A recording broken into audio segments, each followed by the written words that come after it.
يا أمي أقطف دوما أحلى الزهر سار تعطر كل البيت تنتظر قدومك يا أمي. تو حضرت عیسیٰ علیہ الصلاۃ والسلام کے جو معجزے تھے تو صرف معجزے نہیں، پاکیزہ تعلیمات جو فطرت کو اپیل کرتی ہیں، فطرت کو اپیل. جو اس طرح کے فراڈی ہوتے ہیں نا، شعبدے باز، ان کی پاکیزہ تعلیمات نہیں ہوتی. وہ صرف لیبل لگانے کے لیے کچھ اچھی اچھی باتیں کر رہے ہوتے ہیں، لیکن اندر اندر وہ بہت سارے غلط یعنی کام کر رہے ہوتے ہیں. تو قرآن کی دعوت، قرآن کہہ رہے ہیں پیغمبروں کی تعلیمات کیا ہوتی ہیں؟ پاکیزہ، بہت صاف ستھری. ہمیشہ پیغمبر کی زبان سے جب کوئی کلام ہوگا تو پھول جھڑ رہے ہوں گے، ہمیشہ پھول جھڑ رہے ہوں گے. ایسا پیارا کلام ہوگا، اس میں ترغیب ہوگی رشتہ داری جوڑنے کی، صدقات و خیرات کی، اور بہت سارے جو پیغمبروں کی تعلیمات ہیں جن کو قرآن بھی بیان کرتا ہے اور کتابوں میں بھی نقل ہوتی چلی آ رہی ہیں. تو اللہ نے دلائل کے انبار لگا دیے کہ عیسیٰ ابن مریم اللہ کے سچے پیغمبر ہیں، یہ ولد الزنا نہیں ہے. تو حضرت عیسیٰ علیہ الصلاۃ والسلام، بس یہ بات کر کے بیان ختم کرتا ہوں.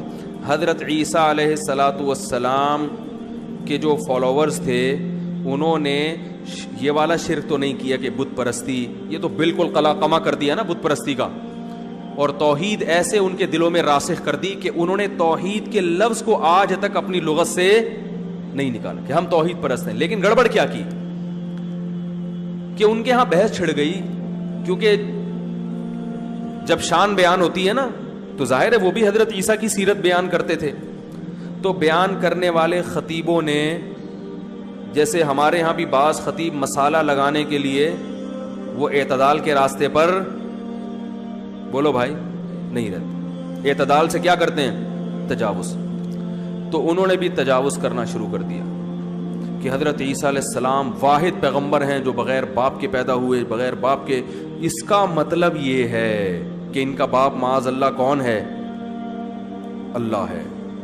اب جب جس نے یہ نعرہ لگایا اس وقت اس کی مخالفت ہوئی، تو اللہ تو کسی کا باپ نہیں ہوتا، تو کیا اللہ نے جنا ہے؟ اس نے کہا نہیں، جنا نہیں ہے، لیکن اللہ نے حضرت عیسیٰ کو بیٹا بنایا ہے. تو بھائی بیٹا بنانے کا مطلب تو یہ ہوتا ہے کہ محبت میں کسی کو بیٹا کہہ دیا جاتا ہے. تو یہ مجازی معنی میں کہا ہے، تو مجازی معنی میں تو جو بھی محبوب ہو اس کو بیٹا کہہ دیا جاتا ہے. تو پھر حضرت عیسیٰ کی کیا فضیلت ہوئی؟ تو انہوں نے کہا نہیں، مجازی معنی میں نہیں ہے. اب پھنس گئے نا، جب الٹی بات کرو گے، کہتے ہیں نا ایک جھوٹ چھپانے کے لیے 100 جھوٹ بولنے پڑتے. مجازن تو کسی کو بھی کچھ کہا جا سکتا ہے نا. مجازن تو اپنے سے بڑے آدمی کو بھی لوگ بیٹا کہہ دیتے ہیں، حالانکہ بڑا آپ سے بڑی عمر کا آدمی بیٹا. بھائی اگر بڑی عمر کا آدمی بیٹا، اس کا مطلب بیٹا پہلے پیدا ہوا، ابا بعد میں پیدا ہو رہے ہیں. لوگ کہتے ہیں نا اپنے سے بڑی عمر کا بیٹا میں تجھے دیکھ لوں گا.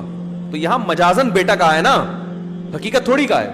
تو جب عیسائیوں سے سوال کیا گیا کہ حضرت عیسیٰ کو تم مجازن بیٹا کہتے ہو، یعنی اللہ نے اپنا بیٹا بنایا محبت میں، یعنی محبوب تھے تو اس لیے بیٹا کہا، تو محبوب تو اللہ کے داؤد علیہ السلام بھی، تو پھر ان کو بھی بیٹا کہنا جائز ہے. عیسائیوں نے کہا نہیں، ان کو جائز نہیں ہے. تو بھائی وہ بھی تو محبوب تھے. ہاں محبوب تھے، لیکن یہاں مجازن نہیں ہے بلکہ حقیقتاً ہے. تو بھائی حقیقت میں تو بیٹا وہ ہوتا ہے جس کو جنا ہو. تو کیا اللہ کے جسم کا ٹکڑا ہے؟ کہ نہیں، ٹکڑا بھی نہیں ہے. تو بھائی کیا ہے؟ آج تک عیسائیت اس سوال کا جواب بولو بھائی نہیں دے سکی. In fact, Jesus is referred to not as God's son, but his servant. And concerning the broken bread, we thank you, our Father, for the life and knowledge which you made known to us through Jesus your servant. To you belongs the glory. And they say, the Beneficent hath taken unto himself a son. Be he glorified. Nay, but those whom they call sons are honored slaves. جب آپ شرک کی طرف آتے ہو تو شرک ایک ایسی چیز ہے جس کا نہ سر نہ پاؤں. اس میں پھر 50 والا بھگوان بھی آئے گا مارکیٹ میں، 100 والا بھگوان بھی آئے گا. پھر آپ خود ہنسو گے کہ یار مجھے 50 والا نہیں چاہیے، مجھے جاپان کا اوریجنل بھگوان چاہیے. میں تھائی لینڈ میں گیا، ایک مارکیٹ تھی جہاں بھگوان ہول سیل کے حساب سے بک رہے تھے. ہول سیل کے ساتھ 4 بھگوان پر 1 بھگوان. بولو بھائی، 4 بھگوان پر 1 بھگوان فری. تو یہ جب شرک ہوگا تو یہ تو ہوگا نا. ایک یوٹیوب پہ کسی نے بڑا زبردست کلپ بھیجا، ایک ایتھیسٹ ہے، گوروں انگریزوں میں نا کوئی اسمبلی میں تھا یا کیا تھا، ان کی کوئی میٹنگ ہو رہی تھی، وہ دلائل سے قائل کر رہا تھا یہ کائنات کو یہ خود سے بنی ہے, کسی نے نہیں بنایا اس کو. تو وہ انگریز ہی غیر مسلم تھے, لیکن اس سے کراس کوشچن پوچھ رہے تھے کہ یار خود سے بنی ہے تو کیسے ہو گیا یہ. تو اس نے کہا یہ بس خود سے ایک چیز تھی جس سے یہ وجود میں آ گیا.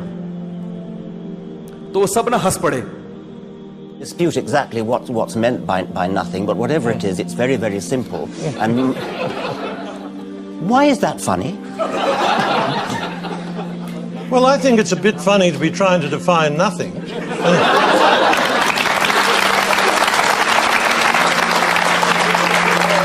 تو خود اپنا تم, یعنی وہ گویا وہ کہہ رہے تھے کہ آپ نے خود اپنا مذاق اڑایا, تو ہمیں تو بلا وجہ وہ آ گئی ایسی.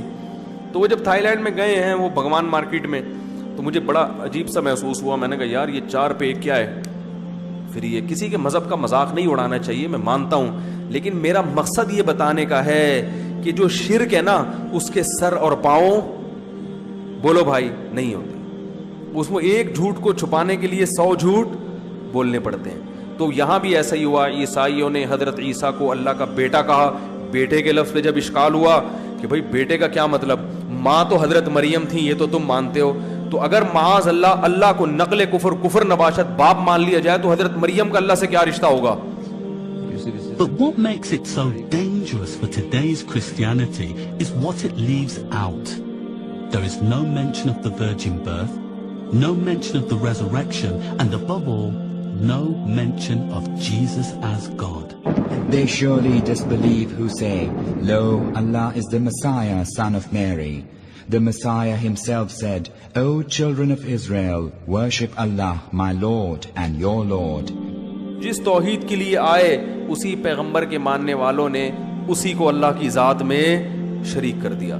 تو پھر اللہ رب العزت نے ارادہ کیا کہ اب ابراہیم علیہ السلام کی جو 2 بیٹے تھے نا, اسحاق اور اسماعیل, اسحاق علیہ السلام کی اولاد میں جتنے پیغمبر پیدا ہونے تھے ہو گئے. ان کی قومیں ان کی قدر نہیں کر رہی. اب میں اس ابراہیم کے جو دوسرے بیٹے ہیں اسماعیل, ان کو نوازوں گا اور ان کی اولاد میں ایک ایسا پیغمبر پیدا کروں گا جو ابراہیم علیہ السلام کی دعا کا نتیجہ ہوگا.